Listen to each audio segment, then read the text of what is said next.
Voilà, lancé. Voilà. Ok, bonsoir à tout le monde. En tout cas, Padre, merci beaucoup. Que le Seigneur te bénisse. Euh, merci pour cet accueil chaleureux. Que le Seigneur te bénisse. Merci beaucoup. Et c'est par toi que Dieu est passé pour me donner l'appétit, je dirais, des choses qui concernent le Saint-Esprit. Et donc, aujourd'hui, c'est vraiment aussi un plaisir et puis un honneur pour moi de venir partager un petit message quand même sur cette plateforme à ton invitation. Merci beaucoup. Merci beaucoup pour les multiples encouragements aussi que tu ne cesses de m'adresser. Que Dieu te bénisse en tout cas. Merci beaucoup. Et je salue tout le monde. Et ce soir, je ne vais pas tourner beaucoup autour du pot. J'espère que vous allez bien. Et ce matin, j'étais quelque part. On m'a invité dans une église aujourd'hui à Yopougon. Et c'était chaud là-bas.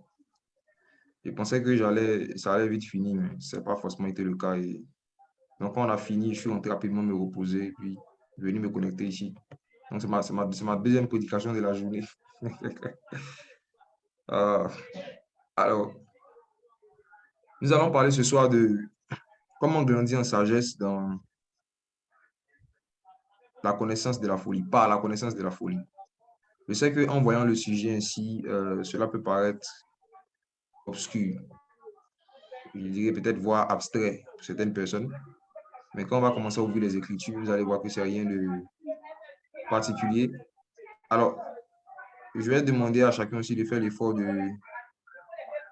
désactiver son micro. La personne qui répond au nom de Moto E4. En fait, ici, je ne sais pas, mais apparemment dans les paramètres, vous n'avez pas empêché les entrants d'activer le micro eux-mêmes. Je pense qu'il serait bien qu'on active cette option-là, sinon on risque d'être à chaque fois interrompu, voire dérangé comme ça. Bon, que chacun veille, en tout cas, s'il vous plaît, à pouvoir maintenir son micro fermé, comme l'option n'est pas activée. On va commencer par lire le livre de Luc 2, verset 52. Pardon, excuse-moi, j'ai une question. Comme c'est ma première fois d'être là, je veux savoir, en général, pour lire la parole, c'est lui qui prêche, c'est lui-même qui lit, ou bien vous avez quelqu'un qui fait la lecture et tout ça? Non, non, ça dépend de toi. Généralement, moi, quand je prêche, c'est moi qui lis. Mais Ok, si tu d'accord, il n'y a pas veux, de souci. tu peux désigner quelqu'un qui va faire la lecture. Mais si tu veux, moi-même, je peux lire, il n'y a pas de souci. Non, il ne va pas t'embêter. Je veux dire, s'il y a quelqu'un, par contre, qui est dans un endroit où il n'y a pas de bruit, qui est Le frère sûr qu'il n'y a Gaël, pas de bruit, qui peut, si le je ne sais frère pas, Gaël, ça va aider aussi. Si quelqu'un, en tout cas, qu'un volontaire se désigne, si il est sûr qu'il n'y a pas de bruit autour de lui qui peut parler, on va lui donner la lourde responsabilité de lire les lourds versets. Bonsoir à tous. bonsoir. Bonsoir. Ok, je peux lire. D'accord, ok. C'est qui? C'est Luc 2, chapitre. Quel est ton nom? Yves, le frère Yves. Yves, d'accord, ok. Oui, Luc 2, verset 52. Luc 2, verset 52. Mhm. Et Jésus progressait en sagesse et en Excuse-moi, stature. c'est quelle version de Bible? Je veux que tu prennes la 8 secondes, s'il te plaît. D'accord. Dans 8 secondes. Dans 8 secondes. 8 secondes, la Bible dit. Et Jésus croissait en sagesse, Mhm. en stature Mhm.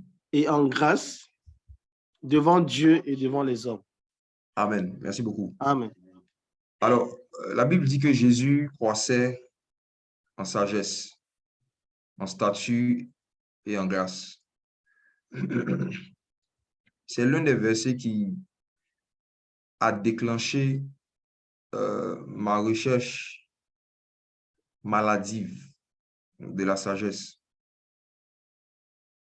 Parce que j'avais toujours vu Jésus pendant des années dans ma Bible comme étant Dieu sur terre, un être parfait qui n'a rien à apprendre de personne, qui sait tout, qui connaît tout, qui voit tout, qui entend tout. J'avais eu cette image erronée de Jésus-Christ homme pendant plusieurs années et peut-être que certains parmi vous qui m'écoutez, c'est la même image de Jésus que vous avez, permettez-moi de vous dire que cette image est erronée, très erronée. Et la profondeur de la connaissance de Christ qu'un disciple peut atteindre est en fonction de son niveau de la connaissance de Jésus-Christ homme. La connaissance de Jésus-Christ homme est la clé principale pour pouvoir connaître Jésus-Christ homme. Et Jésus-Christ homme, c'est Jésus-Christ en tant qu'un humain qui avait des manquements et qui avait besoin de grandir en sagesse. La faculté de voir le manque de sagesse de Jésus homme va déterminer le niveau de sagesse que tu pourras atteindre dans la connaissance de Jésus-Christ homme. La Bible ne nous a pas caché ici que Jésus a grandi en sagesse. Il est clair que ici, dans ce verset, on nous montre clairement un Jésus qui avait besoin de sagesse. Il y a encore un micro activé. Ça risque d'être vraiment Oui, dérangeant. mon frère Jacques, un instant, s'il te plaît. Je vais désactiver le micro de tout le monde et tu vas réactiver. Je vais te nommer host. Merci Oui, beaucoup. s'il te plaît. Merci beaucoup. Donc, quand c'est bon, tu me dis. Oui, quand ce sera bon, je vais te dire. OK.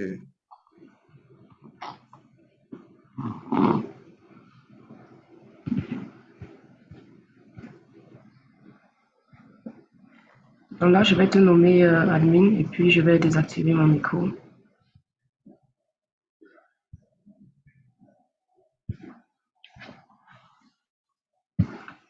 Ok, normalement, c'est bon. OK, merci beaucoup.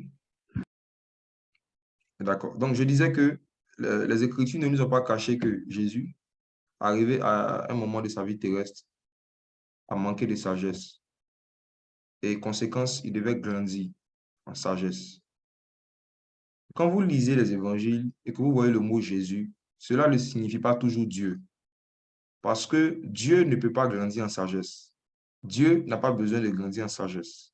Dieu, la Bible même dit qu'il est le seul sage. C'est-à-dire que si même on veut prendre l'étymologie profonde du mot sage, la seule personnalité dans la Bible qui correspond à cela, c'est Dieu. Donc, Dieu ne peut pas grandir en sagesse, mais Jésus a grandi en sagesse. Est-ce que ça veut dire que Jésus n'est pas Dieu? Non, bien au contraire. Je m'explique.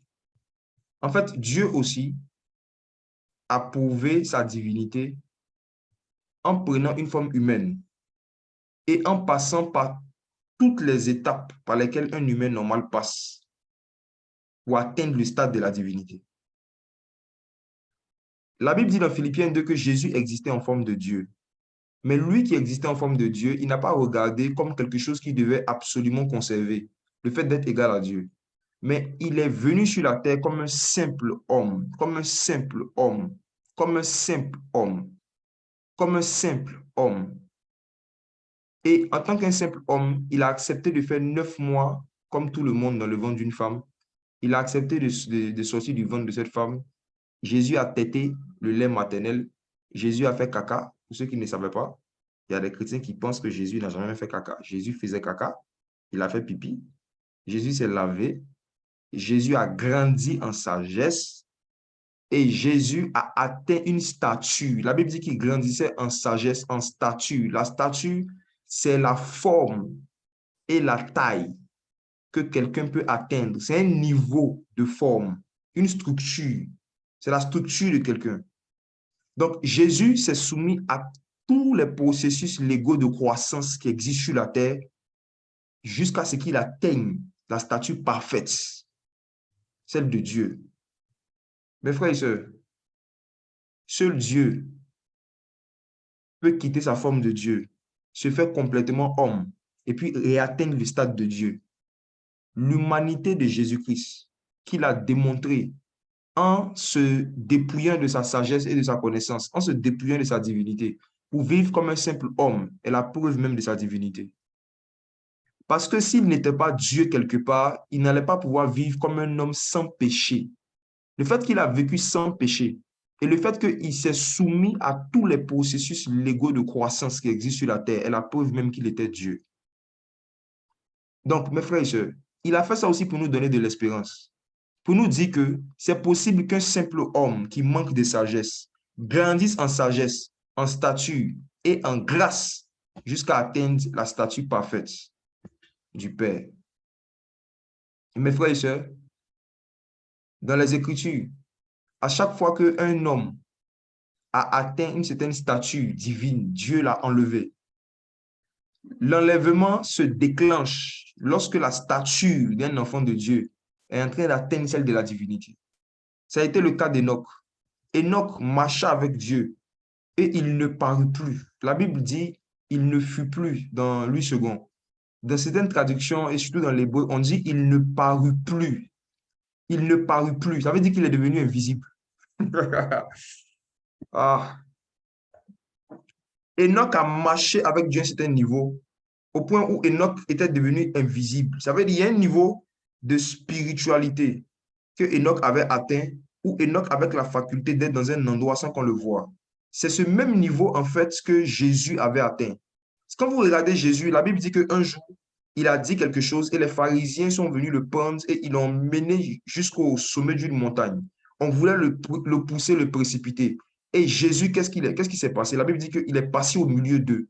Vous allez voir qu'à sa résurrection, même pendant que les gens étaient enfermés dans une pièce, Jésus est apparu. Jésus était devenu, il avait la possibilité de devenir visible et invisible à certains moments. Mes frères, c'est un niveau c'est un niveau de statut qu'il est possible qu'un simple homme atteigne. Élie avait atteint ces statuts. Voici pourquoi, lorsque les fils des prophètes ont vu Élie en train de monter au ciel dans un tourbillon, ils se sont dit en eux-mêmes, ce n'est pas parce que Élie est monté au ciel que ça veut dire qu'il est parti au paradis. Parce que nous savons que cet homme, parfois, il disparaît et il apparaît. On sait que cet homme, il a atteint une statue, il a atteint un niveau où il y a des fois où il ne parut plus. Il y a des fois où on ne le voit plus. Mais ça ne veut pas dire qu'il a quitté la terre. Frères et sœurs, Jésus grandissait en sagesse, en stature et en grâce. Il a atteint un niveau de sagesse, un niveau de stature et un niveau de grâce où le Père était obligé de lui faire quitter la terre. Donc, le Père devait créer un scénario pour qu'il quitte la terre qu'on appelle la croix. Et je vais parler de ça aujourd'hui. Donc, comment est-ce que Jésus a grandi en sagesse? J'ai commencé à étudier depuis quelques années le processus de croissance que le Messie a suivi, pour ne pas dire qu'il a subi, jusqu'à ce qu'il atteigne un certain niveau de manifestation de la grâce. Le niveau de croissance par lequel le Messie est passé, jusqu'à ce qu'il puisse atteindre une certaine stature. Et étrangement, la Bible nous dit dans Éphésiens 4 que le Seigneur a établi les uns comme apôtres, docteurs, pasteurs, prophètes, évangélistes, pour le perfectionnement des saints, en vue de l'œuvre du ministère, pour que nous puissions atteindre la statue parfaite de Christ, et pour qu'on puisse parvenir à la connaissance du Fils de Dieu, à l'état d'homme. Donc, le principal rôle des prédicateurs, ce n'est pas enseigner sur la divinité de Jésus. Lisons ça, lisons Éphésiens chapitre 4. C'est plus facile de démontrer que Jésus est Dieu que de démontrer que Jésus est homme. Regardons Éphésiens chapitre 4. Est-ce que le frère de tout à l'heure est toujours là, Yves?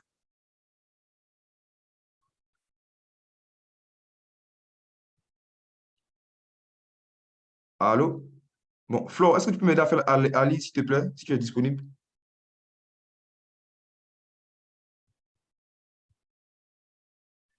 Allô, vous m'entendez?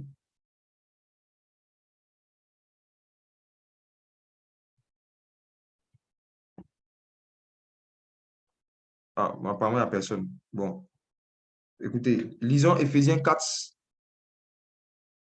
On dit quoi, les micros sont bloqués. Euh, ok, donc on va passer la parole là. C'est ça. Flo, je peux ouvrir ton micro. Essaie d'activer, je vais voir. Oui, c'est bon. Bonsoir, désolé. Ok, bonsoir ma soeur. Est-ce que tu peux lire à partir du verset 11 d'Éphésiens 4? Ok. Une préférence de version, je suppose. 8 secondes, 8 secondes. D'accord. S'il te plaît, tu peux répéter la référence? Éphésiens chapitre 4, Oui. le verset 11. D'accord. Et il a donné les uns comme apôtres, les Mhm, autres comme prophètes, les autres mhm, comme évangélistes et les autres comme mhm, pasteurs et docteurs. mhm. OK. Allons-y, on continue. Pour le perfectionnement des saints en vue de l'œuvre du Allô, ministère. allô, allons doucement, allons doucement. D'accord. On, Pour le on dit, perfectionnement des saints. pour le perfectionnement des saints, la première chose, on est en train de nous donner la raison d'être des différents ministères d'enseignement dans l'Église. Perfectionnement des saints. Ensuite, Et de l'édification du corps, pardon, pour le perfectionnement des saints en vue de l'œuvre du ministère oui, et de l'édification du corps de Christ, pour édifier le corps de Christ. Ensuite, verset 13, jusqu'à ce que nous soyons tous parvenus à l'unité de la foi et de la connaissance du Fils de Dieu, à à l'état d'homme l'état d'homme, parfait, à la à l'état mesure. d'homme parfait et à la mesure de la stature parfaite de Christ. Regardez la conclusion, hein, c'est extraordinaire. La Bible dit que le rôle des apôtres, des docteurs, des pasteurs, des prophètes, des évangélistes, c'est de parvenir, de faire parvenir le corps de Christ, au verset 13, à l'unité de la foi 1. Ça veut dire qu'on va avoir les mêmes opinions et les mêmes croyances par rapport aux choses fondamentales, par rapport aux choses salutaires. C'est leur rôle. Qu'on puisse créer une unité de la foi. Qu'on arrive à pouvoir croire, avoir les mêmes convictions sur des choses salutaires. Première chose. Et deuxièmement, qu'on parvienne à la connaissance du Fils de Dieu. Qui est le Fils de Dieu? Jésus. Mais quand on arrive à connaître le Fils de Dieu, dans quel état? Il y a une version où c'est écrit la connaissance du Fils de Dieu à l'état de Dieu. Je ne sais pas pour vous, moi dans ma version, dans ma Bible, c'est écrit qu'on doit parvenir à la connaissance du Fils de Dieu à l'état d'homme. À l'état d'homme. Donc, ça veut dire que l'un des gros boulots que les prédicateurs doivent faire, c'est d'arriver à faire voir les membres du corps de Christ, les amener à voir en fait Jésus comme un homme. Oh. C'est qu'on arrive à voir Jésus à l'état d'homme parce qu'on sait déjà qu'il est Dieu. Nous n'avons aucun doute sur sa divinité, nous qui avons le Saint-Esprit. La Bible dit dans 1 Corinthiens 12 que personne ne peut dire que Jésus-Christ est le Seigneur si ce n'est pas le Saint-Esprit. Toute personne qui a le Saint-Esprit sait par conviction automatique, prophétique, que Jésus est Dieu.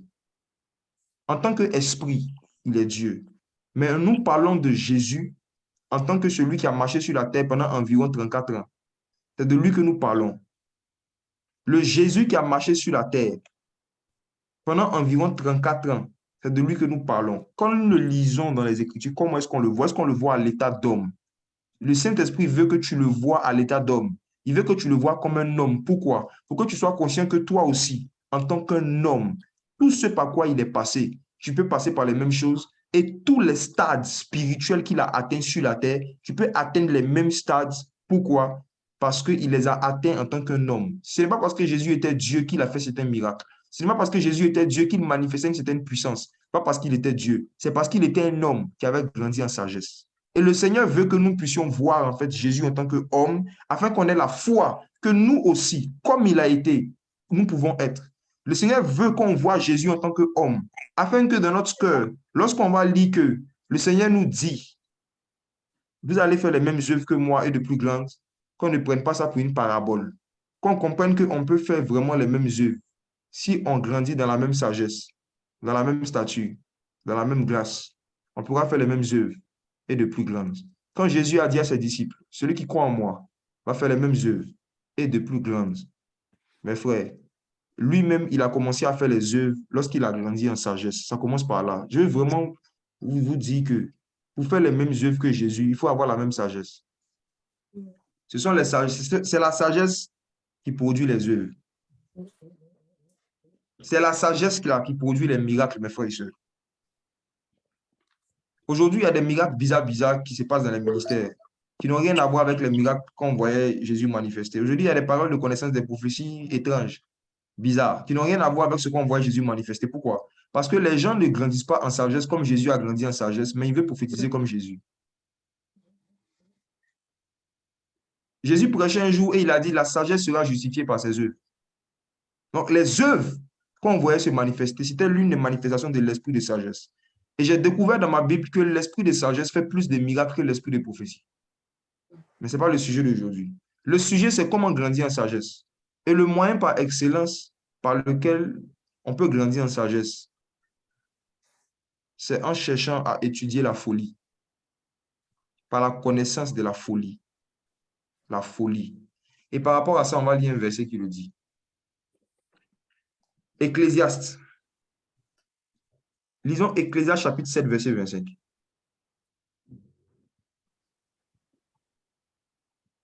Alors, Je Flore, me suis, oui, oui, excuse-moi, dans la manipulation que tu as faite, j'ai l'impression que tu as enlevé le prophète David comme étant hôte.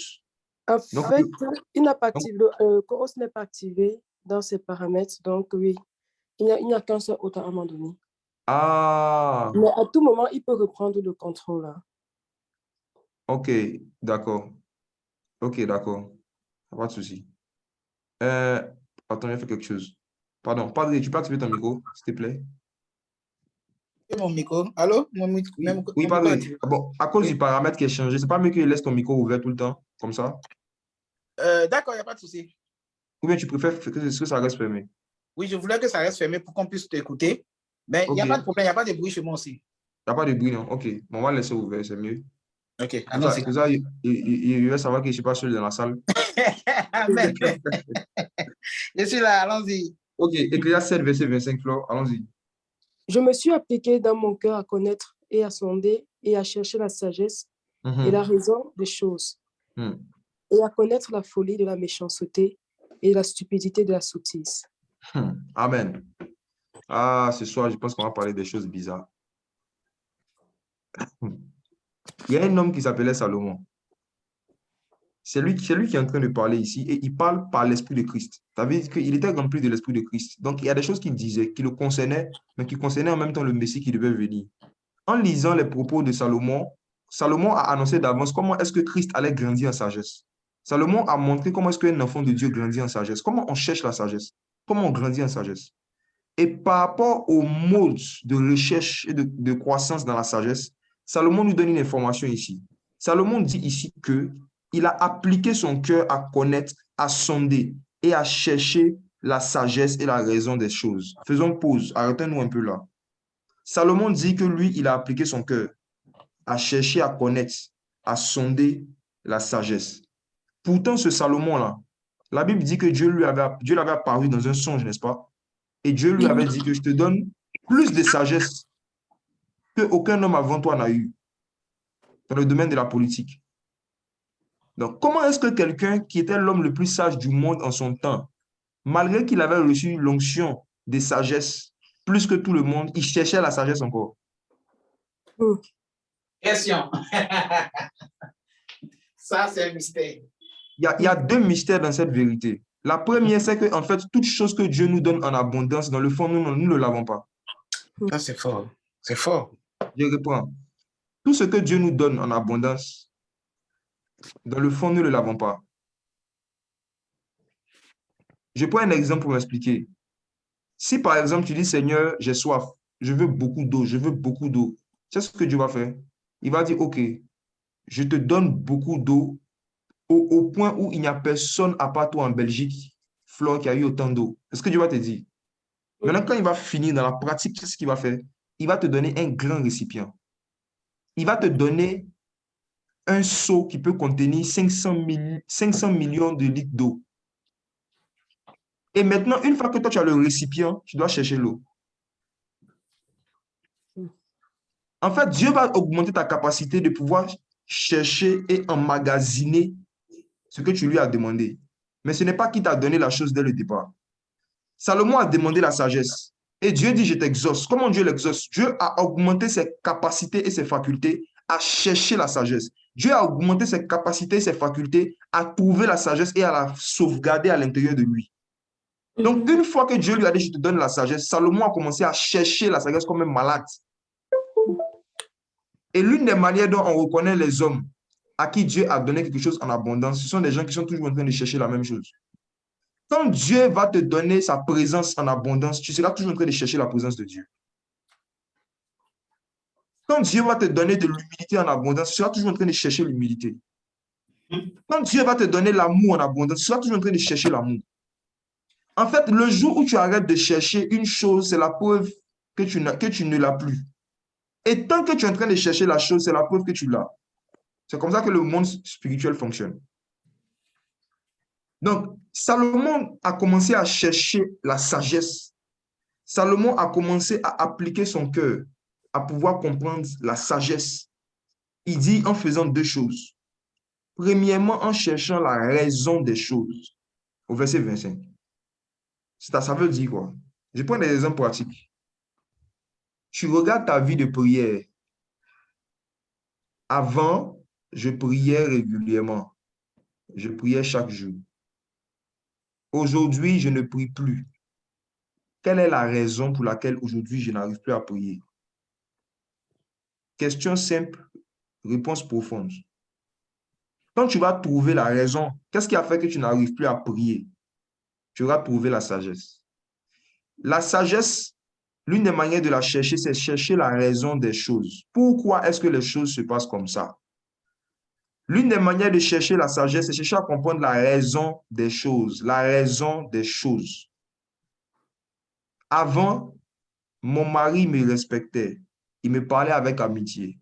Aujourd'hui, il est devenu violent, nerveux. Pourquoi? Quelle est la raison? Avant, j'arrivais facilement à pouvoir subvenir à mes besoins vitaux. Aujourd'hui, je le fais avec beaucoup de difficultés. Quelle est la raison des choses? Pourquoi? Avant, les frères et sœurs en Christ aimaient m'accompagner. Aujourd'hui, j'ai l'impression que tout le monde me fuit. Pourquoi? Voici la raison des choses. Je suis dans une église, je gère une église depuis des années, des années, des années. C'est toujours le même nombre de personnes qui est là. C'est les mêmes têtes, les mêmes personnes. Et puis le nombre même va parfois décroissant. Pourquoi?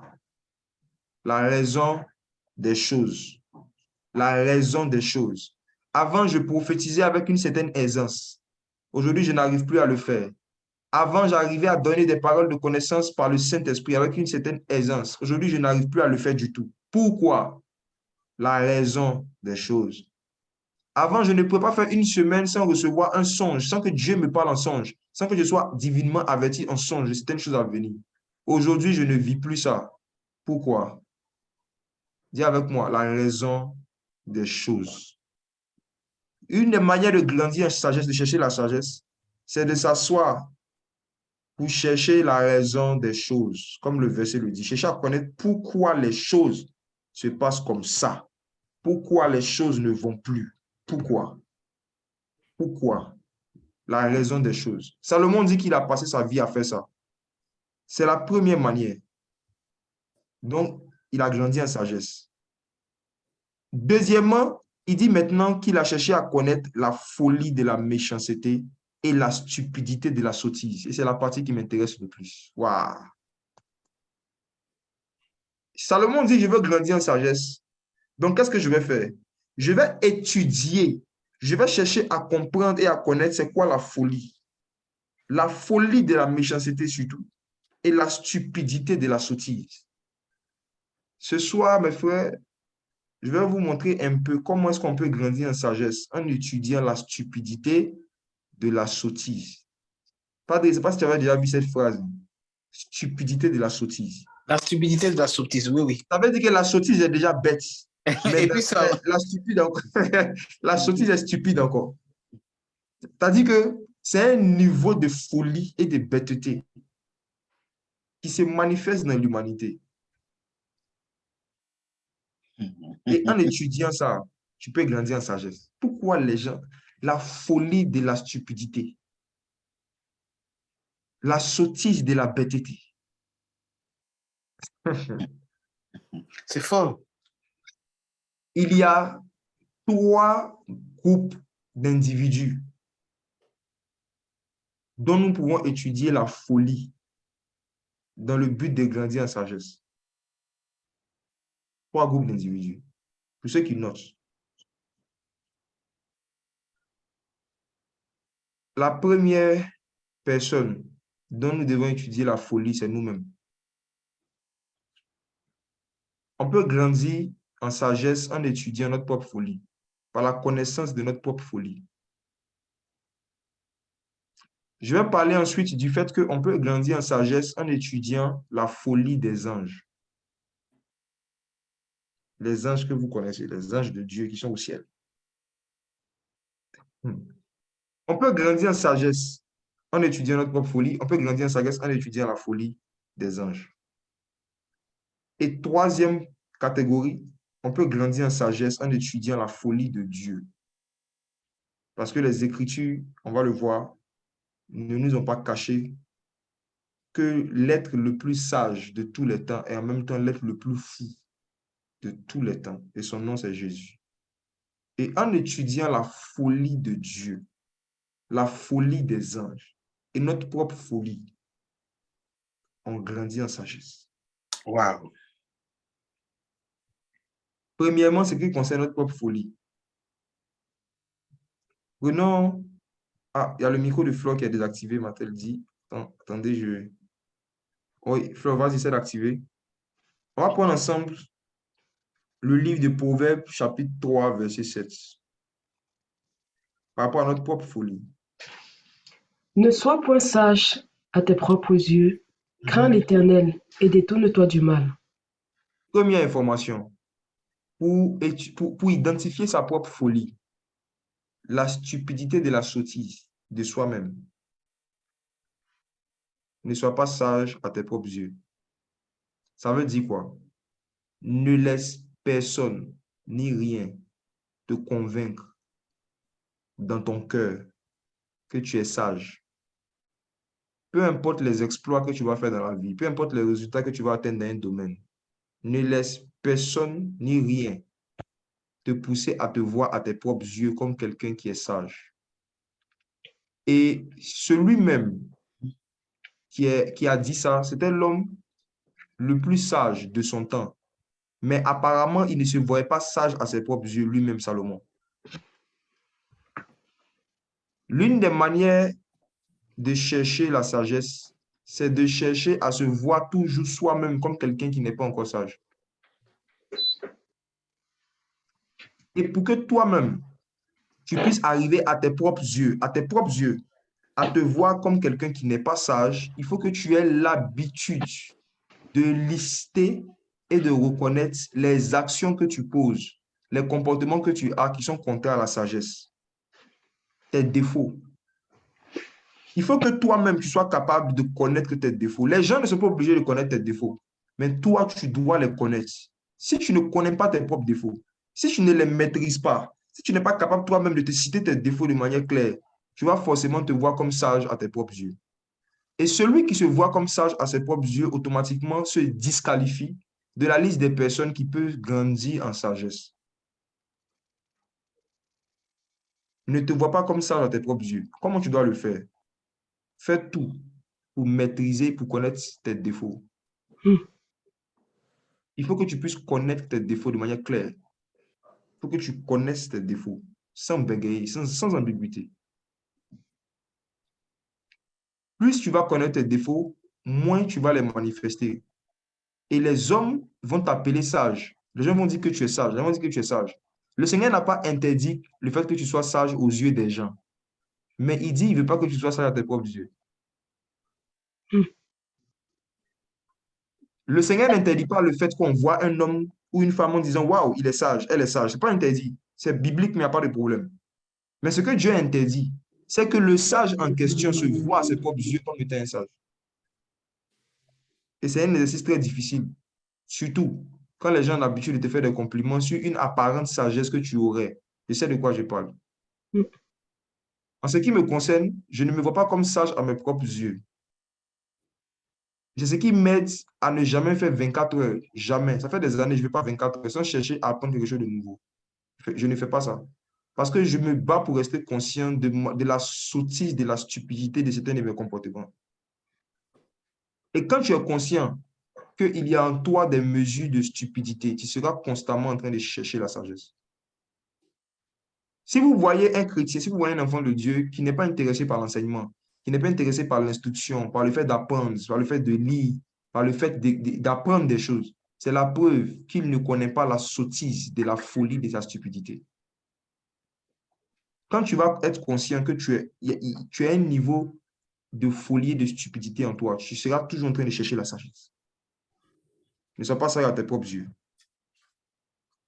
Ecclésiaste chapitre 2. Non, allons dans Proverbe 26, verset 12. On va gagner du temps. Proverbe 26, verset 12.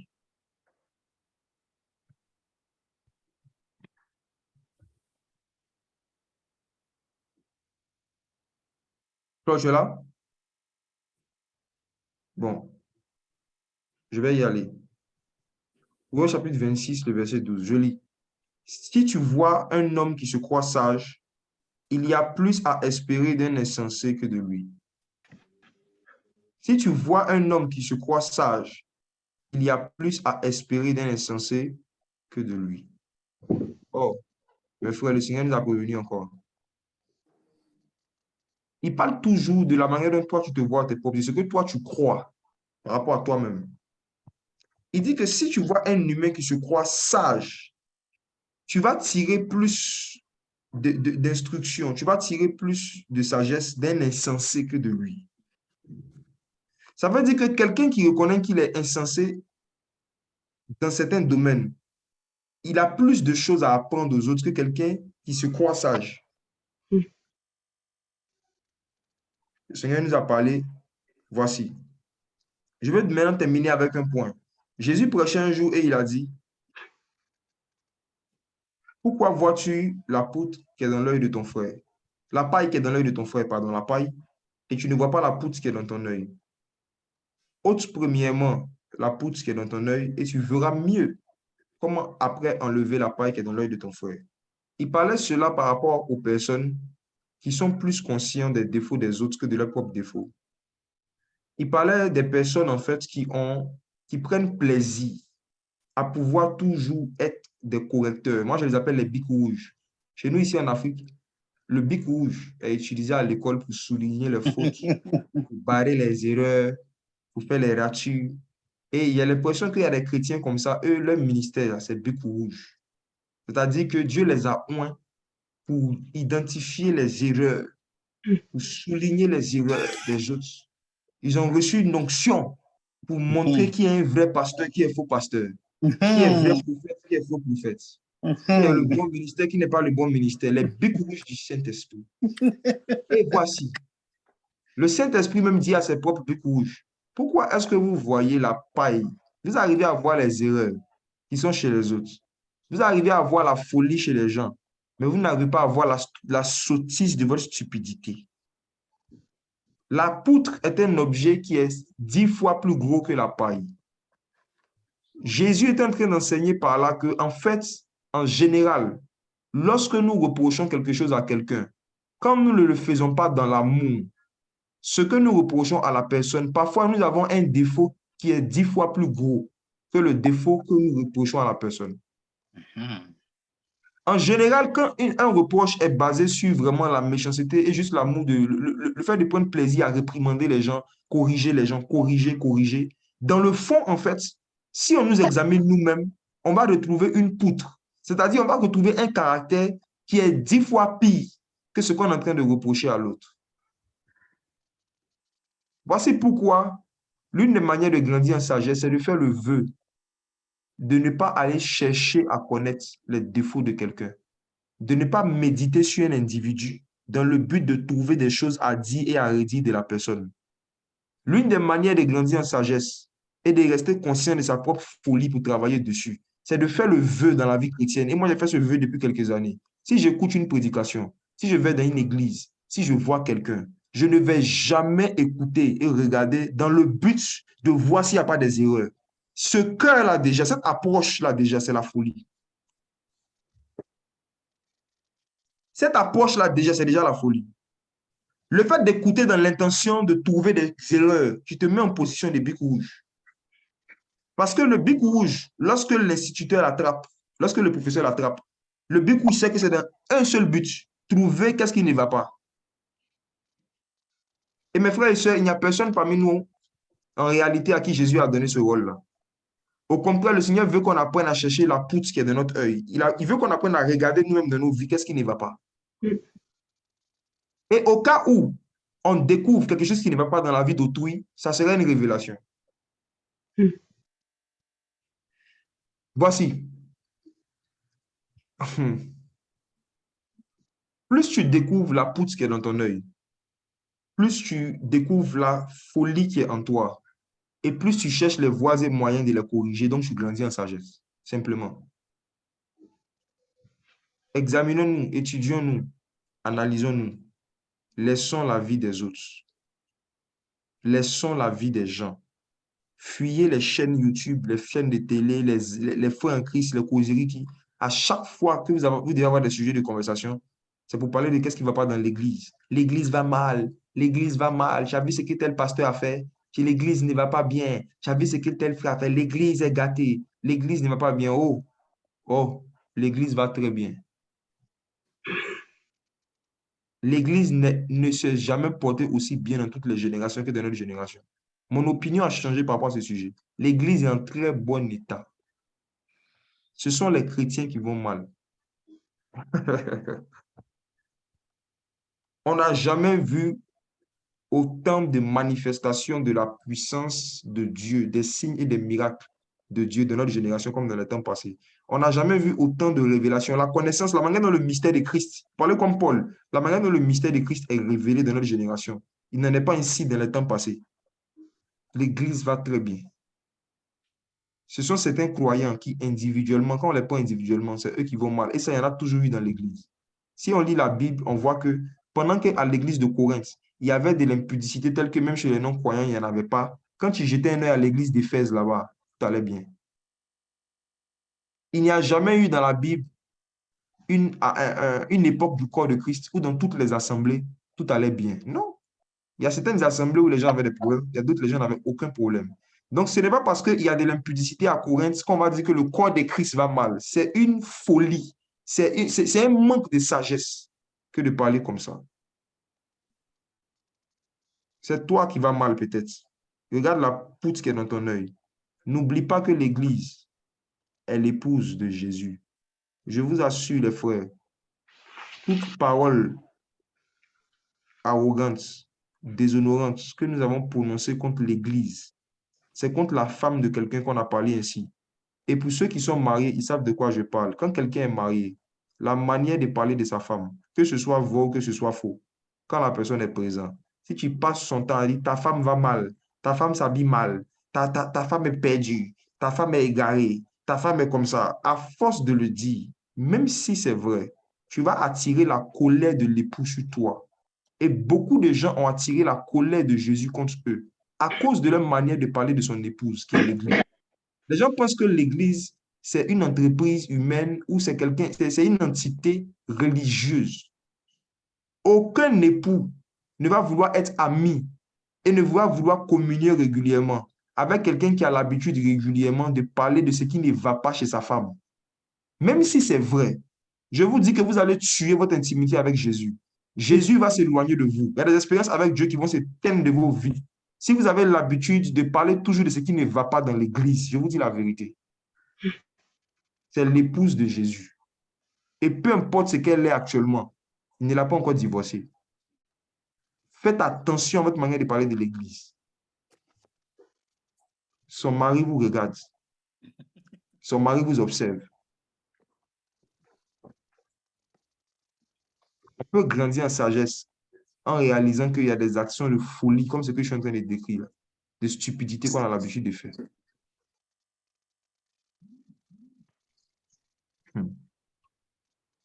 Une autre manière de pouvoir connaître sa propre folie, c'est d'avoir l'habitude d'écouter les reproches et les critiques des gens qui ne nous aiment pas. Il faut écouter-moi bien. Les personnes qui ne nous aiment pas sont les mieux placées pour nous aider à identifier nos folies. Ce qu'on appelle en général nos ennemis. Ce sont les personnes parfois les mieux placées. Nos proches aussi peuvent jouer ce rôle-là, frères et sœurs. Ils peuvent jouer ce rôle. Mais je vous dis quelque chose de la part du Seigneur. Mieux vaut tendre son oreille aux critiques de ses ennemis. Les critiques constructives, je veux dire, plutôt que tendre son oreille aux flatteries de ses amis. Tu grandis en sagesse.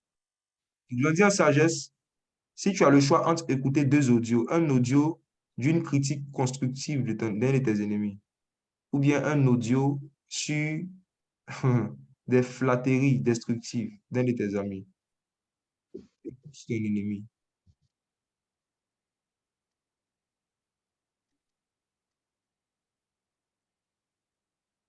Il y a en chacun de nous une mesure de folie.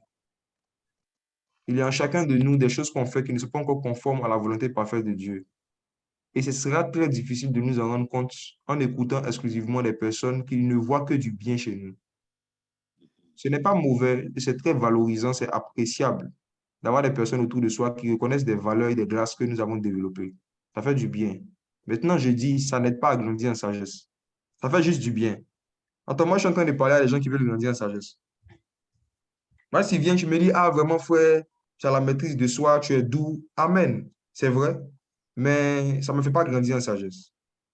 Par contre, si un collègue que j'énerve beaucoup, qui ne m'aime pas, me fait des reproches sur une manière dont j'ai parlé à telle ou telle chose que j'aurais dit, que j'aurais fait ou que j'aurais dit à telle personne, ça peut m'aider à grandir en sagesse. Je vois qu'en écoutant ce collègue, dans le fond, je ne suis pas aussi patient et tolérant que ça, vu que regarde comment est-ce que j'ai parlé la dernière fois. Et j'ai grandi en sagesse, en réalisant ma folie, comment, par la bouche d'un ennemi. Systématiquement, toutes les critiques qui viennent de vos ennemis, vous n'allez pas grandir en sagesse. Parfois, ils ont raison sur beaucoup de points. Sur beaucoup de points. J'avance. On peut aussi grandir en sagesse en étudiant la folie des anges. C'est là que je vais commencer à parler de choses très profondes. Regardons Job chapitre 4, à partir du verset 18. Si Dieu n'a pas fait confiance en ses serviteurs, s'il trouve de la folie chez ses anges, Continuons, verset 19, s'il te plaît.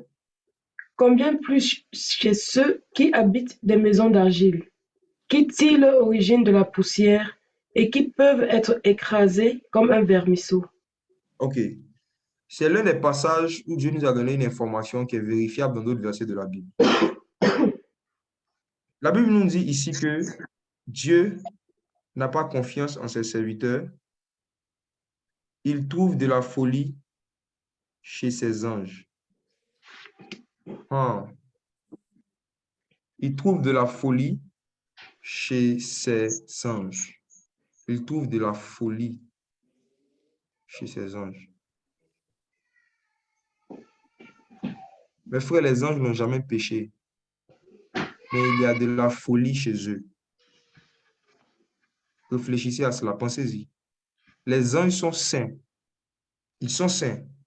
Ils n'ont jamais péché, mais il y a de la folie chez les anges. Cela veut dire qu'il y a une différence entre la sainteté et la sagesse. Il y a une différence entre la folie et le péché. La folie, ce n'est pas le péché. La folie, c'est le manque de sagesse. Et le manque de sagesse, c'est quoi? C'est un manque de caractère de Dieu. C'est quelqu'un qui se comporte d'une manière dont Dieu ne se serait jamais comporté. C'est quelqu'un qui parle d'une manière dont Dieu n'aurait jamais parlé. C'est quelqu'un qui est incapable de se comporter comme Dieu dans un domaine. Et c'est le cas des anges. Les anges sont saints, mais il y a des domaines où ils sont incapables de manifester le caractère de Christ. Il y a des domaines où ils sont incapables de se comporter comme Dieu. Donc Dieu trouve de la folie chez eux. Car la sagesse, c'est le comportement de Dieu. La sagesse, c'est la faculté à se comporter comme Dieu. C'est la faculté à raisonner comme Dieu et à agir comme lui, à réagir comme lui dans un domaine spécifique de la vie. La sagesse. Et il y a des anges qui sont incapables de le faire dans certains domaines de la vie. Il y a des anges qui sont incapables de raisonner comme Dieu et de se comporter comme lui dans certains domaines. Et mes frères et sœurs, regardons quelque chose. On va voir un exemple. Est-ce que c'est vrai? Est-ce qu'on peut trouver dans la Bible un exemple, plusieurs exemples, où on nous montre clairement des anges qui sont saints, mais qui sont incapables de se comporter comme Dieu, de manifester un caractère qui est divin et d'avoir un caractère contraire à celui de Dieu parfois? Oui, il y a beaucoup d'exemples. Mais ce soir, je ne vais vraiment pas être long. Je vais aller dans Exode 23, verset 21 rapidement. Ceux qui ont l'habitude de m'écouter, ils savent que j'ai déjà parlé de ça une fois dans une prédication. Je reviens un peu dessus aujourd'hui. Je vais en parler avec un peu plus de détails. Exode Tiens, 23, verset 21. tiens-toi sur tes gardes en sa présence et Non, écoute sa tu peux voix. remonter un peu. On va remonter un peu à partir du verset. Attends, Verset laisse-moi 20. voir. Verset Verset- 20, non? Ouais, par exemple. Voici, j'envoie un ange devant toi pour te Mhm, protéger en chemin et pour te faire arriver au lieu que j'ai préparé. mhm, Tiens-toi sur tes gardes en sa présence et écoute sa voix. Ne mhm, lui résiste point, parce qu'il ne pardonnera pas vos péchés, mhm. car mon nom est en lui. Voilà. Le Seigneur dit à Moïse qu'il y a un ange qui va venir. Et en même temps, le Seigneur décrit à Moïse le caractère de cet ange. Il dit c'est un ange qui ne pardonne pas les péchés. Ah, mes frères et sœurs. Il dit, je vais envoyer devant toi un ange. Je vais envoyer devant toi un être qui est puissant, qui est saint, qui n'a jamais péché. Mais, voici son comportement. Lui, il ne pardonne pas. Comment vous voyez ça? Est-ce que ça, c'est le caractère de Christ? Est-ce que Dieu ne pardonne pas les péchés? Voici ce que le Seigneur appelle la folie des anges. Le Seigneur dit qu'il y a un ange que je vais envoyer, mais il manque de sagesse.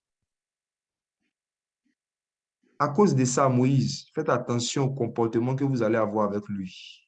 Il manque de sagesse. Moïse, si vous n'êtes pas plus sage que lui, si vous ne manifestez pas plus de sagesse que lui, il va vous tuer. Prenez garde à la manière dont vous vous comportez en sa présence, parce que lui, merci Emmanuel, il frappe très mal. La folie des anges. En étudiant certains manquements dans le comportement et dans les agissements de certains anges dont la Bible parle, on peut grandir en sagesse. Par exemple, si je me mets à étudier la folie de cet ange en particulier ici, son caractère qui ne pardonne pas les péchés, regarde, à cause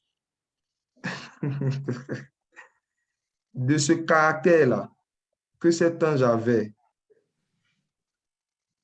Moïse a refusé d'avoir une relation personnelle avec lui. Si vous lisez la suite, vous voyez que Moïse a fait comprendre à Dieu que c'est avec lui-même qu'il veut marcher, avec Dieu lui-même. Ces anges fous là, je ne peux pas. Donc, en étudiant le caractère de cet ange, quand je vois la folie de cet ange, c'est-à-dire son défaut de caractère, je comprends que si moi aussi je deviens quelqu'un qui ne pardonne pas, les gens vont s'éloigner de moi. Simple. Vous allez voir que les gens qui boudent beaucoup, ce sont les gens qu'on fuit beaucoup. Les gens qui gardent facilement des choses, qui sont toujours en train de faire des reproches, tu m'as blessé, je suis frustré, je suis frustré. Le même comportement que Moïse a eu avec cet ange, des gens vont avoir ça avec eux. Les gens seront toujours en train de trouver des prétextes pour s'éloigner d'eux. C'est une folie que d'être quelqu'un qui ne pardonne pas les péchés des gens, qui ne pardonne pas les erreurs des gens, qui est toujours en train de revenir là-dessus et puis rappeler aux gens, rappeler. C'est une folie. Et toute personne qui développe ce caractère, personne ne va vouloir marcher avec lui à long terme. Personne. Il y a des personnes qui ont du mal à avoir des amis de longue date, qui ont du mal à avoir des amis. Ils pensent que c'est une qualité. Il y a des personnes qui n'ont pas dans leur répertoire des amis avec qui ils sont amis depuis des années et ils sont restés amis jusqu'à aujourd'hui. Des enfants de Dieu, ils n'ont pas à cause de la stupidité de leur sottise. Et ils pensent que c'est un caractère glorieux dont il faut se glorifier en disant, moi, mon seul ami, c'est Jésus. Ma soeur, tu mens. Parce que même Jésus, il n'a pas un seul ami. Dieu, même Dieu, il n'a pas un seul ami. C'est un manque de sagesse que de vouloir avoir un seul ami, que tu vas appeler mon meilleur ami. Dieu n'a pas de meilleurs amis. Dieu a beaucoup d'amis.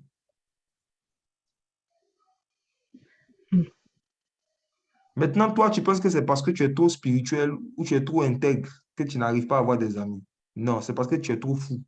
C'est la folie qui fait ça. Quand des personnes manquent de sagesse, ils manquent d'amis. Je dis, quand les gens manquent de sagesse, ils manquent d'amis. Parce que le manque de sagesse détruit les relations. Il y a des comportements et des attitudes que tu vas manifester avec quelqu'un. La personne ne va rien dire. La personne va juste sortir de ta vie doucement. Et tu vas perdre des relations, tu vas perdre des opportunités. Tu dois connaître, tu dois faire un bilan de tes relations ces 2 dernières années. Peut-être même que des personnes qui étaient prêtes à pouvoir t'aider, à pouvoir te soutenir, t'aider même à monter socialement, mais qui finalement, eux tous, chacun s'est rétracté. C'est de ta faute. C'est de ta faute. Est-ce que tu t'es examiné? Est-ce que tu t'es pas demandé, peut-être que j'ai dit certaines paroles, peut-être que j'ai eu certaines attitudes qui ont fait qu'ils ont commencé à me fuir. Moi, j'ai connu certains prédicateurs qui ont été invités dans des endroits pour prêcher. La parole était bien, l'onction était merveilleuse. Mais après tout ça, ils ont manifesté des comportements envers les gens qui les ont invités, qui ont fait que les gens les ont dit, je ne les invite plus jamais. Et on leur a fermé les portes partout. Le manque de sagesse ferme des portes que l'onction de prophétie ouvre. Une porte ouverte par le prophétique va être fermée par la folie. L'onction de prophétie peut t'emmener loin. L'onction de prophétie peut te faire rentrer dans des endroits. Et parce que tu ne cherches pas la sagesse, tu ne remets pas tes caractères, tes comportements en cause. Le manque de sagesse va te faire sortir de ces endroits. Et tu peux tourner en rond comme ça dans la vie pendant des années, en disant que tu attends le temps de Dieu. Mes frères et sœurs, le temps de Dieu, c'est un concept aussi qui est tellement mal compris que beaucoup d'enfants du Seigneur sont en train de subir des problèmes, des difficultés dans leur vie depuis des années, qui n'avancent pas, en pensant que c'est parce que le temps de Dieu n'est pas encore arrivé. Or, parfois, le temps de Dieu est arrivé jusqu'à son temps est dépassé. Dieu est obligé même de créer un autre temps encore pour t'attendre. Le temps de Dieu, c'est le jour où tu vas te remettre en cause. Là, tu as dit, dans mon comportement, mes attitudes, mes manières de parler, mes manières de me comporter, ce que j'ai l'habitude de faire, est-ce qu'il n'y a pas un manque de sagesse? Se remettre en cause et voir. Est-ce que ce n'est pas moi qui ai détruit ces relations? Est-ce que ce n'est pas à cause de moi-même que les gens partent? J'ai parlé avec un pasteur il y a quelques temps qui me disait que beaucoup de gens ont quitté l'église, sont en train de partir de l'église qu'il a fait à cause du comportement de sa femme, qui, elle, lorsque elle voit quelque chose qui ne va pas, que quelqu'un a mal fait ou quelque chose a mal fait, chez nous en Côte d'Ivoire, on dit c'est de là à là. C'est-à-dire que tu as fait la chose aujourd'hui en même temps devant tout le monde, bah, on tire dessus. Tu as fait une erreur comme ça devant tout le monde, maman pasteur prend le micro. Hey! Et puis elle appelle tout le monde, mon fils, ma fille, mon fils, ma fille. Au micro, mon fils. Et puis on te fait des reproches. Ma fille, on te fait des reproches. Il dit à cause de cela, le pasteur me dit qu'à cause de cela, beaucoup de personnes sont parties. Et sa femme dit que c'est Dieu qui est en train de nous éprouver. Le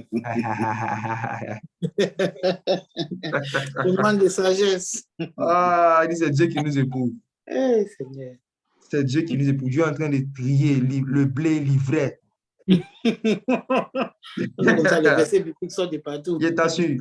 Les gens qui ne savent pas réaliser leur propre folie et la stupidité de leur sottise sont toujours en train d'expliquer la destruction d'une œuvre ou d'un travail qu'ils ont fait par des attaques ou bien par le fait qu'il y a des personnes extérieures à elles qui sont à la base de ça. Or, parfois, c'est la folie qui détruit tout. C'est la folie qui détruit tout. Et voici, par rapport aux anges, les défauts des anges. Je prends un autre exemple. Le dernier sur les anges. Après, je vais parler rapidement de la folie de Dieu. Je vais terminer. Jésus prêchait un jour, il arrête ses disciples et il leur dit, vous savez, il y a un homme qui avait un champ. Une parabole qu'on appelle la parabole du blé et de l'ivraie. Il dit, il y avait un homme qui avait un champ et cet homme a semé de la bonne semence. Et pendant qu'il dormait, il y a un autre ennemi qui est venu et qui est venu semer de l'ivraie. Et le Seigneur dit que pendant que l'ennemi était venu semer de l'ivraie, le matin, quand les serviteurs se sont réveillés, ils ont vu et ils ont voulu arracher l'ivraie. Et le maître leur a dit, non, non, non, laissez pousser. De peur qu'en voulant arracher le bon blé, vous arrachez aussi, en voulant arracher l'ivraie, pardon, vous arrachez aussi le blé. Donc les serviteurs ont dit, OK, ils ont laissé. Et après, maintenant, le Seigneur Jésus donne l'interprétation, l'explication de cette parabole à ses disciples. Et le Seigneur Jésus dit ceci. Il dit qu'en fait, le champ en question, c'est le monde. La bonne semence, ce sont les fils de Dieu. La mauvaise semence, c'est les fils du malin. Et il dit que les moissonneurs, c'est-à-dire que les ouvriers qui voulaient arracher l'ivraie, ce sont les anges. Ce sont les anges. Les moissonneurs, ce sont les anges. Donc, le Seigneur est en train de dire dans cette parabole qu'il y a des anges qui ont voulu, comme la femme du pasteur dont j'ai parlé, réprimander les fils du diable actuellement là. Il y a des anges qui sont venus le voir pour dire, Seigneur, non, actuellement, l'église va mal. Tout va mal dans l'église. Il y a l'ivraie qui est rentré. On va enlever l'ivraie. Des anges sont venus voir le maître. Les serviteurs, c'est les anges. Ils sont venus voir le maître. Ils disent, Seigneur, non, il faut dénoncer. Il faut dénoncer. Non, non, non, on va enlever l'ivraie. Des anges. Des anges.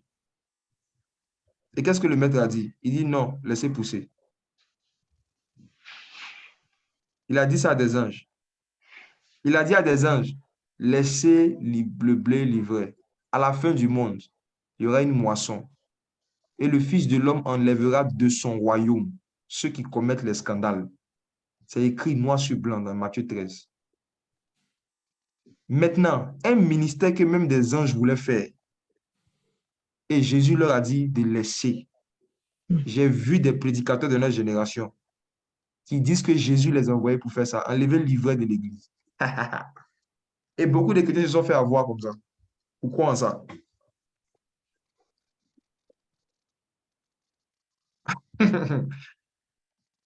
Des anges ont voulu enlever le livret du monde. Et Jésus leur a dit non. En voulant arracher le livret, vous risquez aussi d'arracher le bon blé. En d'autres termes, vous avez un défaut de vision, les anges. En d'autres termes, vous avez un défaut de discernement, les anges. Jésus a dit aux anges, vous n'êtes pas capable, vous, malgré que vous êtes saints, malgré que vous êtes esprit, de savoir exactement tous ceux qui sont de Dieu et tous ceux qui ne sont pas de Dieu.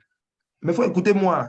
Jésus a dit à des anges que même eux qui sont des anges, qui sont des esprits, ils ne peuvent pas savoir exactement dans le monde tous ceux qui sont véritablement des enfants de Dieu et ceux qui sont des enfants du diable. Les anges.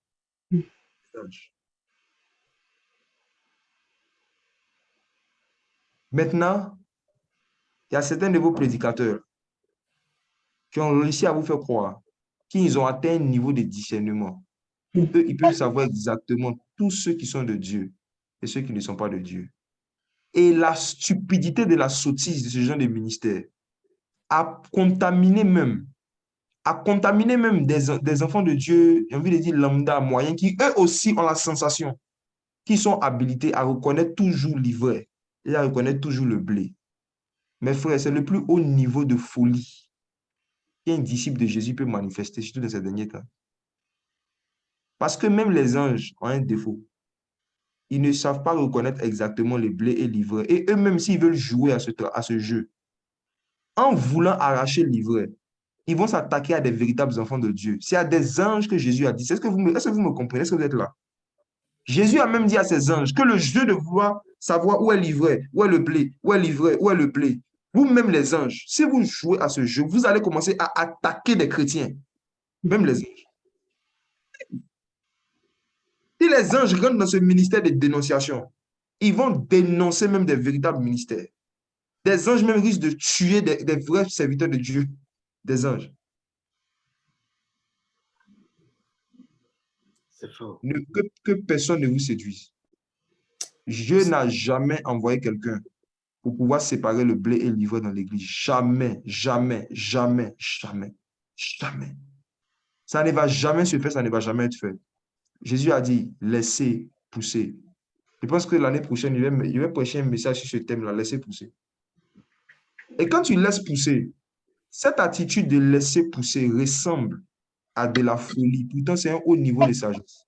Le fait de décider de ne plus dénoncer certaines choses que tu vois, oh, c'est un haut niveau de sagesse. Le fait que les serviteurs vont voir l'ivraie dans un champ, mais qu'ils vont passer et ils vont faire comme si l'ivraie n'existe pas. C'est exactement le caractère que le maître leur a demandé d'avoir. Et quand j'ai compris ça, je me suis repenti d'avoir reproché à certains hommes de Dieu que je connais, qui sont édifiants, le fait qu'ils ne font jamais de prédication pour dénoncer un peu, pour dénoncer les faux. J'ai reproché ça à certains prédicateurs. J'ai dit, ceux-là, sont en train de parler de Jésus, du salut, c'est bien, mais nous avons dénoncé un peu les faux prophètes. Il voit l'ivraie, il fait comme s'il ne voit pas l'ivraie. Il y a l'ivraie, l'ivraie. C'est des gens qui avaient déjà atteint un certain niveau de sagesse, duquel moi j'étais trop loin. Je ne comprenais pas. Pourquoi est-ce qu'ils laissent pousser? Pourquoi ils laissaient pousser? Je prends un exemple, Renard Bonquet. Il y a un évangéliste, pas de Renard Bonquet. C'est toi qui m'as présenté Renard Bonquet. En 2012, c'est toi qui m'as envoyé dans une de ses croisades pour la première fois. C'est pas toi que je l'ai connu. Tu m'as même parlé de lui en 2011. Tu m'as montré ses vidéos à Accra. Et quand on est arrivé à Abidjan en 2012, tu m'as envoyé une de ces croisades. C'est là-bas que pour la première fois de ma vie, j'ai vu des miracles physiquement comme ça. C'était la première fois que je voyais. Et je me rappelle très bien ce jour-là. Tu m'avais attrapé l'épaule, puis tu m'as dit, regarde bien ce qui est en train de se passer, que c'est comme ça que Dieu va t'utiliser. Je me rappelle de ça.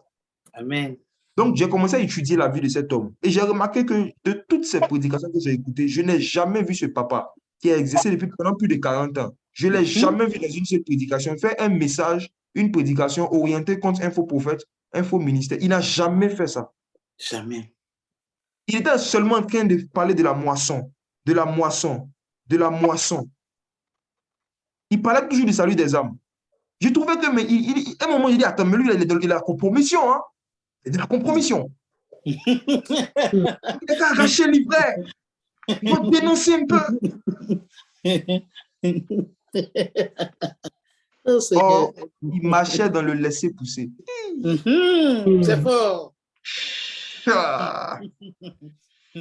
Ça, on doit avoir les préludes de cet enseignement ce soir. Même T.L. Osborne, Padre, tu ne vas jamais voir un message de T.L. Osborne. Regarde toutes ces personnes que le Seigneur a utilisées pour gagner des millions d'âmes. Leur particularité, c'est que c'est des personnes qui laissent pousser l'ivraie.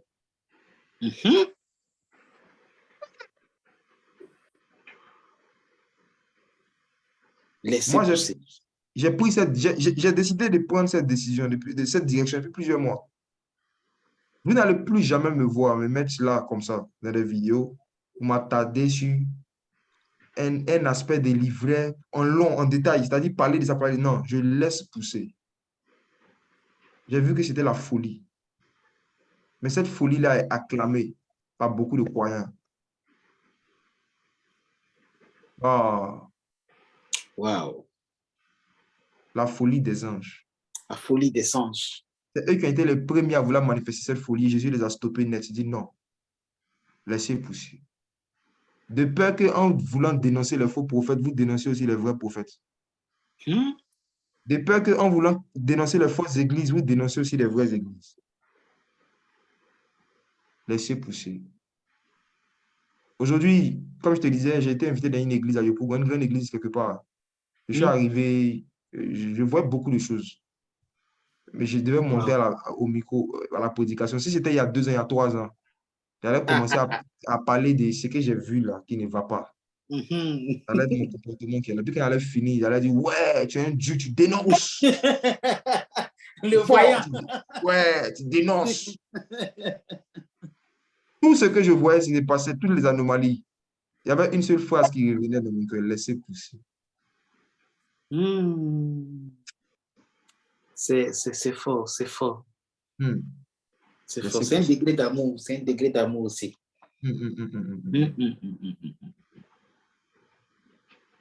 Et voici, on peut grandir aussi en sagesse en connaissant la folie de Dieu. 1 Corinthiens 1, le verset 18.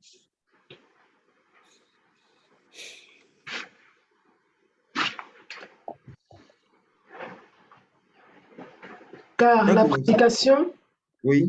prédication de la croix est une folie pour ceux qui périssent. Mais pour nous qui sommes sauvés, elle est une puissance de Dieu. Allons-y. Aussi est-il écrit, je détruirai la sagesse des sages et j'anéantirai l'intelligence des intelligents. Où est le sage? Où est le scribe? Où est le disputeur de ce siècle? Dieu n'a-t-il pas convaincu de folie la sagesse du monde? Allons doucement. Mes frères, vous connaissez la conviction de péché, mais est-ce que vous connaissez la conviction de folie? Regardez le verset 20. La Bible dit que Dieu a convaincu de folie la sagesse du monde.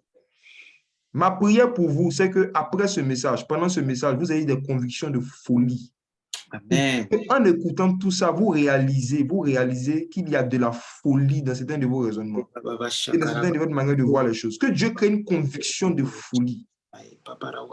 Et cette année 2023, comme annoncé, le Seigneur m'a dit de prêcher des messages sur la sagesse parce qu'il veut créer une conviction de folie. Il m'a dit que j'ai vu le Saint-Esprit créer des convictions de péché pendant des années. Mais à partir de maintenant, c'est des convictions de folie. C'est-à-dire que tu écoutes la parole comme ça. Et puis, tu te rends compte qu'il y avait des raisonnements que tu avais et il y avait des attitudes auxquelles dans lesquelles tu étais, des choses auxquelles tu croyais Dieu comme faire et tu vois que c'est la folie. Ça n'a rien à voir avec la sagesse de Dieu. C'est de ça qu'on est comme ça.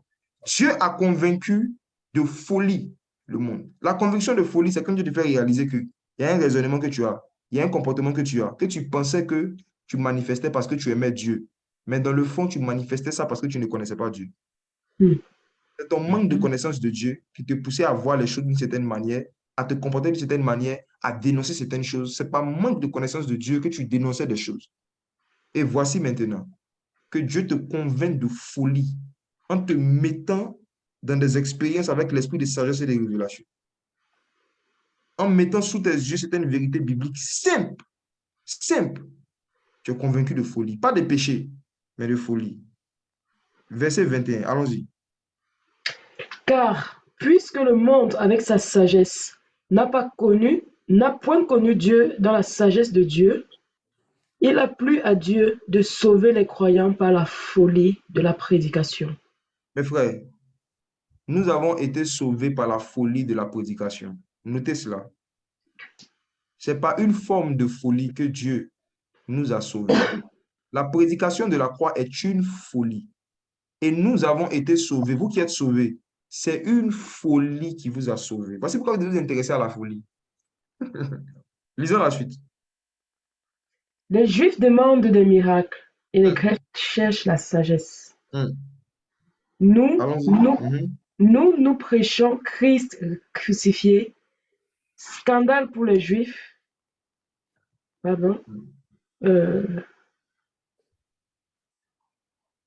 Christ crucifié, folie pour les païens, scandale pour les Juifs, folie pour les païens. Verset 23, 1 Corinthiens 1, verset 23. Oui. Nous prêchons Christ crucifié, scandale pour les Juifs et folie pour les païens. Verset 24. Mais puissance de Dieu et sagesse de Dieu pour ceux qui sont appelés, tant juifs que grecs. Verset 25 pour terminer. Car la folie de Dieu est plus sage que les hommes et la faiblesse de Dieu est plus forte que les hommes. Ah. Wow.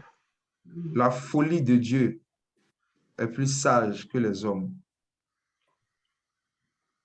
La folie de Dieu et la faiblesse de Dieu est plus forte que les hommes. La folie de Dieu, qu'est-ce que c'est? Mes frères, suivez-moi un peu.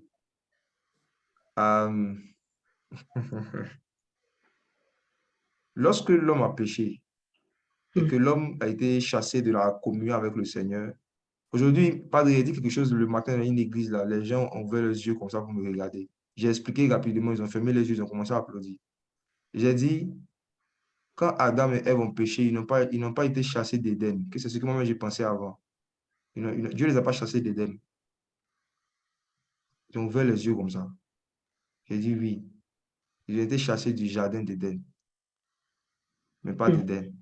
Yes. Dieu avait créé Éden et il avait planté un jardin en Éden. Et il a mis l'homme qu'il avait formé dans le jardin. Et quand l'homme a péché, l'homme a été chassé du jardin, pas d'Éden. Éden, c'est la foi.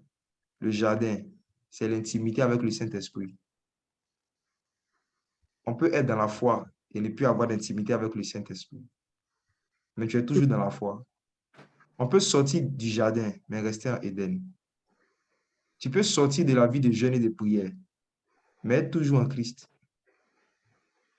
Mais le problème, c'est que celui qui est en Éden et qui n'est pas dans le jardin, c'est comme s'il était à Sodome. Parce que le jardin sans Éden, c'est un désert. Donc, la folie de Dieu se manifeste comment? Dieu chasse l'homme du jardin et Dieu observe l'homme. Malheureusement, l'homme, c'est-à-dire l'humanité, continue de s'enfoncer dans le péché, surtout à partir de Caïn. Et ce qui se passe, c'est qu'au fur et à mesure que l'homme pêche, l'homme s'éloigne d'Éden, justement. C'est-à-dire, on sort d'abord du jardin. Dieu a chassé l'homme du jardin, mais c'est l'homme qui s'est éloigné d'Éden. L'homme qui s'est éloigné de la foi. L'homme qui s'est éloigné même des Christ, des choses de Dieu en général. Et au fur et à mesure que les hommes avançaient, ils ont commencé à peupler la terre, à remplir la terre. Quand le Seigneur a dit « multipliez-vous, soyez féconds, remplissez la terre », le Seigneur parlait à un homme et une femme spirituelle qui devaient remplir la terre d'hommes et de femmes spirituels. On devait remplir la terre d'hommes et de femmes qui sont à l'image et à la ressemblance de Dieu. Donc, si on remplit la terre de païens, si on remplit la terre de voleurs, si on remplit la terre d'impudiques, on remplit la terre de prostituées, on remplit la terre de menteurs, on n'est pas en train d'accomplir l'ordre que le Seigneur a donné en fait.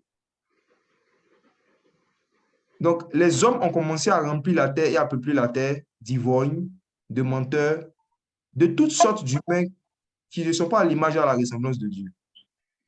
Voici pourquoi Dieu a envoyé le déluge, pour détruire tous les hommes, même les animaux qui ne sont pas à son image et à sa ressemblance. Le Seigneur a fait un nouveau recommencement avec Noé, et 8 personnes, mais malgré ça, la même chose s'est produite. Celui même qui était au devant de ce réveil, qui est Noé, dès qu'il est descendu de l'arche pour dire merci à Dieu, il a ouvert une cave.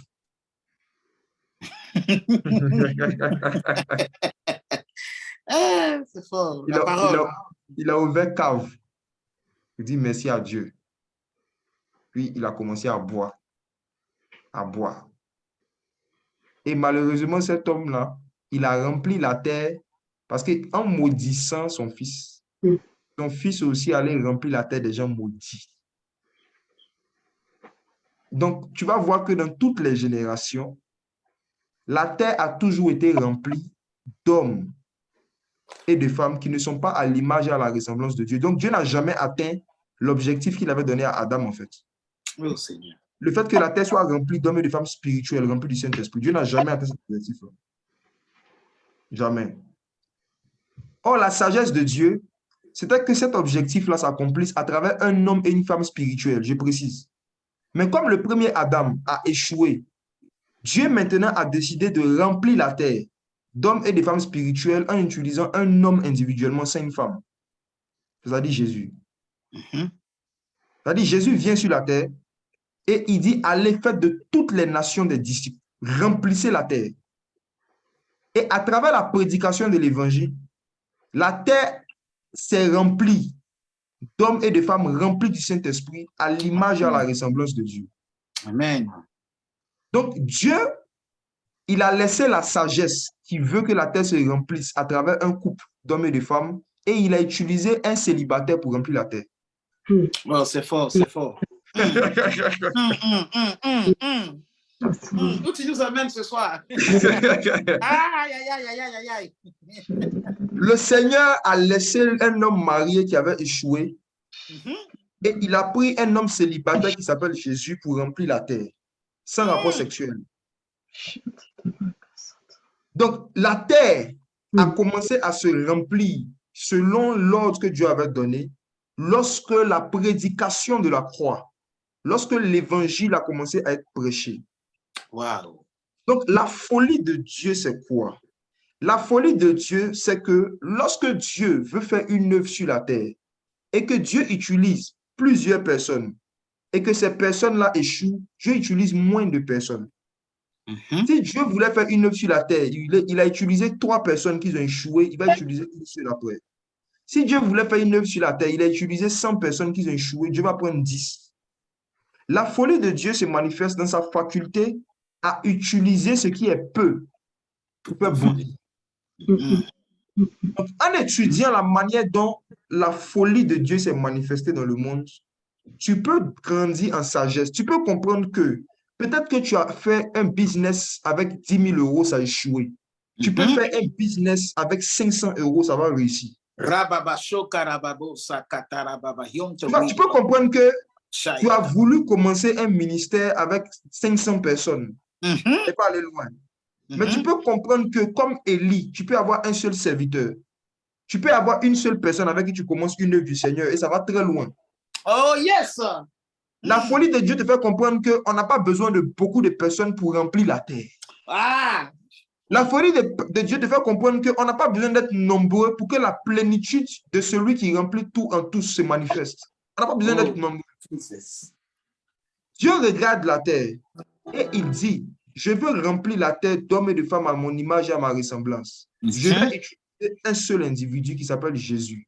Il va grandir en sagesse, en stature et en grâce. Et quand lui-même, il va atteindre un certain niveau de sagesse, qu'est-ce que je vais faire? Je vais le mettre en contact avec des gens qui sont fous, qui sont insensés. Ces personnes vont le crucifier, ils vont le rejeter. Et à travers le rejet qu'il va vivre, il va se multiplier. Wow. La multiplication, comment? Par la destruction de celui qui a été appelé. La folie de Dieu se manifeste dans le fait que un homme accepté et acclamé de tout ce qui s'appelle Adam n'a pas réussi à remplir la terre. Mais un homme rejeté de tous et crucifié qui s'appelle Jésus, c'est lui qui a rempli la terre. Aïe! La folie de Dieu se manifeste dans le fait que pendant que Jésus était bien habillé, pendant qu'il faisait des miracles, on ne l'a jamais reconnu comme roi en Israël. Mais le jour où il a été crucifié, le jour où il a été mis nu, le jour où ils ont arraché sa barbe, le jour où ils ont craché sur son visage, c'est là qu'ils ont écrit une pancarte. Celui-ci est le roi des Juifs. Wow! C'est fort, c'est fort! La folie de Dieu, c'est quoi? La folie de Dieu, c'est le fait de pouvoir faire expérimenter un certain niveau d'élévation à quelqu'un quand il est en train de vivre un certain niveau d'humiliation. Wow! La folie de Dieu. La folie de Dieu. Et les pharisiens, justement, qui assistaient à la scène de la croix, qui assistaient à l'œuvre de la croix, lorsqu'ils ont vu qu'ils ont mis roi des Juifs, ils ont dit non, vous ne pouvez pas mettre cela. Parce que chez nous, les Juifs, le jour où on introduit quelqu'un dans sa royauté, on l'habille, on lui met les vêtements royaux. Chez nous, les Juifs, le jour où nous reconnaissons quelqu'un comme roi, ce jour-là, on le revêt des vêtements royaux. Même Joseph, quand il était en Égypte, qui devait rentrer dans sa royauté, il est rentré habillé. Mais quel est ce roi qui rentre dans sa royauté dénudé? Oh! Mystère! Pourquoi est-ce que c'est le jour où nous avons partagé ses vêtements? Pourquoi est-ce que c'est le jour où nous avons déchiré sa tunique? Pourquoi c'est le jour où nous l'avons mis nu qu'on reconnaît qu'il est roi des Juifs? La folie de la folie de Dieu. La folie de Dieu. La folie de Dieu. Jésus a été le seul roi d'Israël qui a été intronisé nu. Et pour préfigurer que le Messie allait rentrer nu dans sa royauté, Élie, si vous lisez le livre de 2 Rois, vous allez voir que le jour où Élie devait être enlevé dans un tourbillon, la Bible dit qu'avant de monter au ciel, Élie a jeté ses vêtements et sa tunique. Où tu nous envoies ce soir? Où tu nous envoies, Seigneur? On te suit, on te suit. Il est rentré nu. Nous sommes dans un royaume où plus l'onction royale doit augmenter, plus tu dois accepter d'être dépouillé. Nous sommes dans un royaume où, lorsque tu es en train de vivre et tu as accepté des situations qui ressemblent à des choses folles, des humiliations folles, et puis tu ne parles pas, toi qui humilié, tu ne menaces pas du poing, injurié, tu ne réponds pas, calomnié, tu ne te venges pas. Quand tu te comportes comme ça, aux yeux des gens du monde, c'est une folie. Mais aux yeux de Dieu, tu es effectivement en train de rentrer dans la folie de Dieu, qui consiste à accepter un niveau d'humiliation sans vouloir se venger, dans le but de pouvoir expérimenter un certain niveau d'élévation. La folie de Dieu. Yes, yes, yes, yes, yes. Donc, je vous invite et je vous exhorte, si vous voulez grandir en sagesse, à méditer sur la folie de Dieu, sur les moyens peu conventionnels, très peu conventionnels que Dieu utilise pour élever ses fils. Wow. C'est une folie aux yeux des gens. Celui-ci est le roi des Juifs. Comment les pharisiens qui connaissaient la culture juive, on n'a jamais vu cela. Tous ceux qui ont été déclarés rois, le jour où on les nomme rois, on leur donne des vêtements, on les habille. Lui, on l'a déshabillé. C'est après l'avoir déshabillé, on déclare sa royauté. C'est fou. C'est fort. C'est étrange. C'est étrange. C'est étrange. Et Paul, des années après, Paul était là à Golgotha.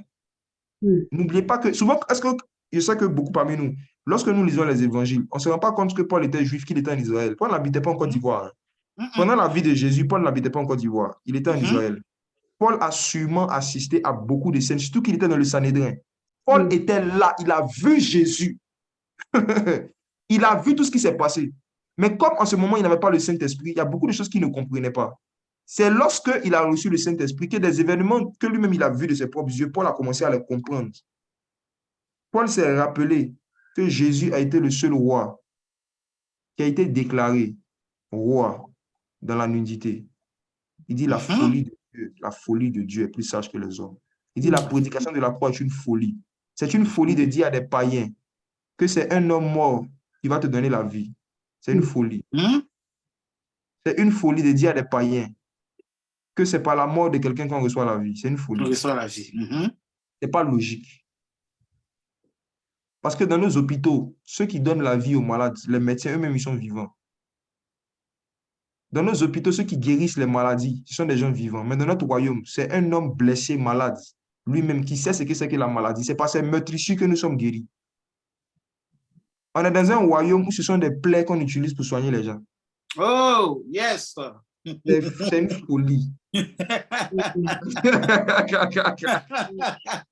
On est dans un royaume où Dieu décide de blesser son fils pour nous guérir. C'est étrange. C'est étrange. C'est par ces meurtrissures que nous avons la guérison. C'est par ces meurtrissures que nous sommes guéris. C'est par ces meurtrissures. Quand Jésus m'est apparu, l'une des questions que je me suis posée pendant longtemps, je me suis demandé, mais pourquoi est-ce que ces mains sont toujours percées plus de 2000 ans après? Quelle est cette plaie qui ne cicatrise pas? Et je ne suis pas le seul. Il y a plusieurs personnes qui ont vu le Seigneur Jésus avec les mêmes percées. Je ne suis pas le seul. Ceux qui l'ont vu, beaucoup l'ont vu avec ces mêmes percées. Je me suis toujours demandé, mais comment il arrive à maintenir une plaie ouverte pendant des milliers d'années? Déjà, même pourquoi? Et ensuite, comment? Et puis un jour, dans une méditation simple, le Saint-Esprit m'a donné la réponse. C'est par ces meurtrissures, par ces blessures que nous avons la guérison. Si ces plaies se ferment, il n'y aura plus de guérison sur la terre. Plus de guérison. Le flot des guérisons sort par ces mêmes percées. Pour nous, les non-juifs surtout.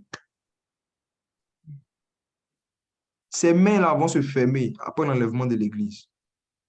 Quand le temps des guérisons va passer, quand le temps des miracles va passer, lorsque nous allons rentrer dans le millénium, dans le dernier temps, il n'y aura plus la même percée. Et il démontre sa divinité en maintenant volontairement une plaie. Il ordonne à la plaie de ne pas se cicatriser pendant 2000 ans. Miracle. C'est terrible. Et c'est par cette plaie-là que la guérison coule dans les nations du monde. Quand le nom de Jésus est invoqué, c'est par ces meurtrissures que nous sommes guéris. Par ces meurtrissures que nous sommes guéris. La folie de Dieu. Le Dieu qui guérit par les plaies.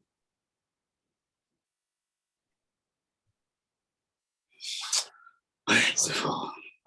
Je vais terminer en disant que même les scientifiques de ce monde ont pu mettre en place beaucoup de procédés en méditant sur la folie de Dieu dans certains domaines. Comme je le disais, dans le domaine de la croix, Dieu guérit en blessant. Dieu blesse pour guérir. Et je suis convaincu que les scientifiques qui ont inventé ce qu'on appelle les opérations, la chirurgie, le fait d'ouvrir le corps de quelqu'un, de faire une plaie dans un corps dans le but de guérir une maladie, il s'est inspiré de la folie de Dieu. Ce qu'on appelle une opération, une chirurgie, c'est quoi? Ça consiste à blesser quelqu'un pour le guérir. Je reprends. Ce qu'on appelle une chirurgie, une opération, c'est blesser pour guérir.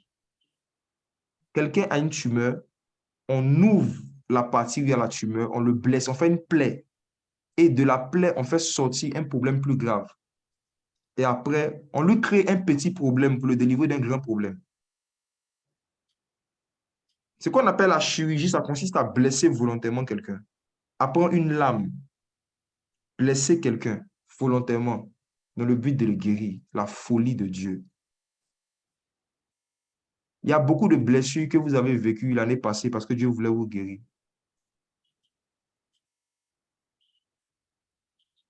J'ai découvert que quand Dieu veut te guérir de certains comportements, il te blesse.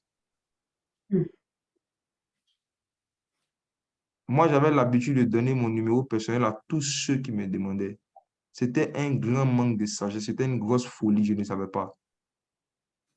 Mais il a fallu que je sois blessé pour être guéri de ces défauts.